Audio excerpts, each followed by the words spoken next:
Assalamualaikum warahmatullahi wabarakatuh. Sebelumnya perkenalkan, nama saya Muhammad Husnul Alifuddin dari F17D. Di sini saya akan mempresentasikan tugas teknik kompilasi mengenai materi teknik optimasi. Pertama yaitu ada dependensi optimasi, di mana dependensi optimasi bertujuan untuk menghasilkan kode program yang berukuran lebih kecil dan lebih cepat. Kemudian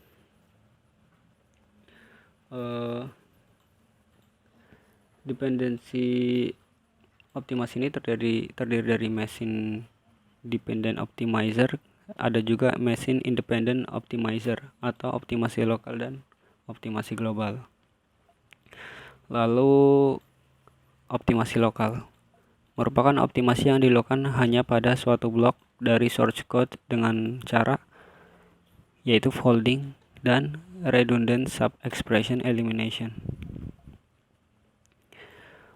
Folding itu merupakan mengganti konstanta atau ekspresi yang bisa dievaluasi pada saat compile time dengan nilai komputasinya.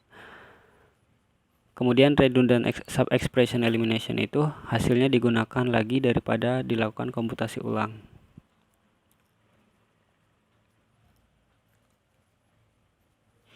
Kita masuk optimasi dalam sebuah iterasi, yaitu loop unrolling.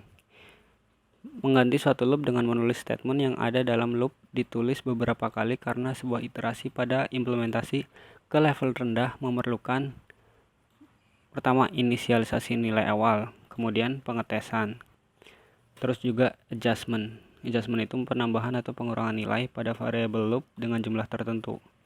Lalu operasi yang terjadi pada tubuh perulangan. Contohnya, for i sama dengan 1 to 2 do. A dalam kurung i sama dengan 0 dapat dioptimasikan menjadi A dalam kurung 1 sama dengan 0, A dalam kurung 2 sama dengan 0. Frequency reduction, yaitu pemindahan statement ke tempat yang lebih jarang dieksekusi. Contoh, for 1 sama dengan, for i sama dengan 1 to 10, do begin, x sama dengan 5, a sama dengan a plus 1 kemudian n. Lalu x sama dengan 5 for i sama dengan 1 to 10, do begin, a sama dengan a plus 1 kemudian n.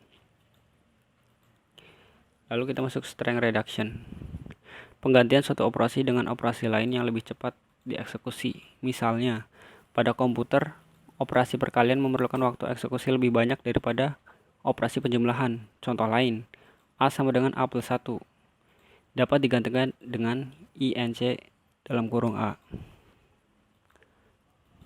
Kita masuk ke optimasi global. Biasanya dilakukan dengan suatu graf terarah yang menunjukkan jalur yang mungkin selama eksekusi program.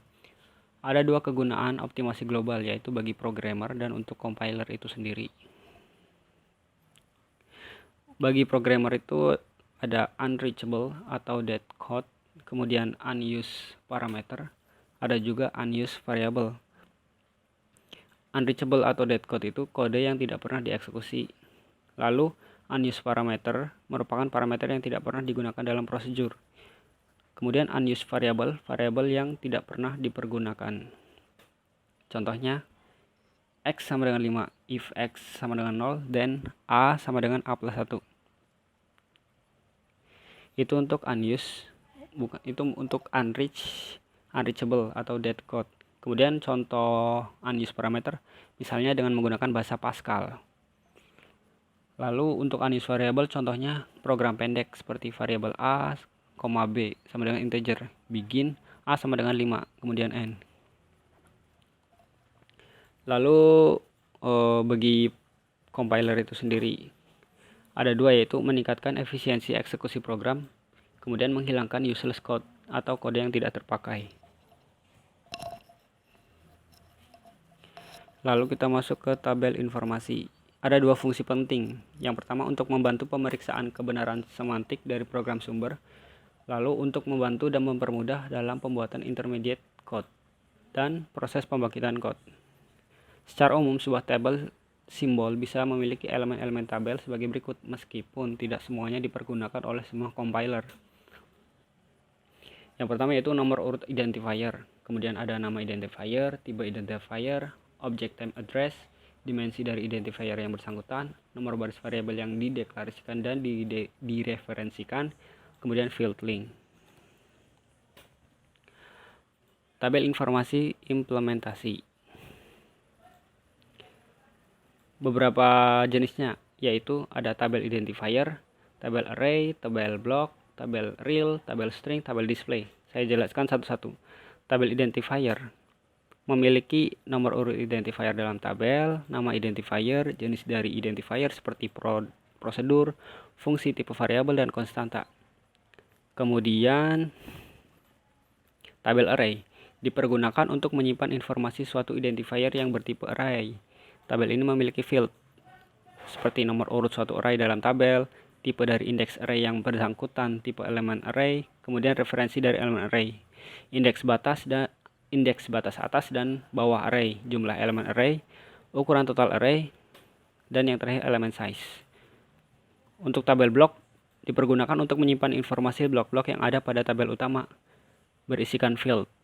Kemudian nomor urut blok, batas awal blok, batas akhir blok, ukuran parameter atau parameter size, ukuran variabel, last parameter. Contohnya, program A, variabel B sama dengan integer, prosedur X dalam kurung Z sama dengan char, variabel C sama dengan integer, begin.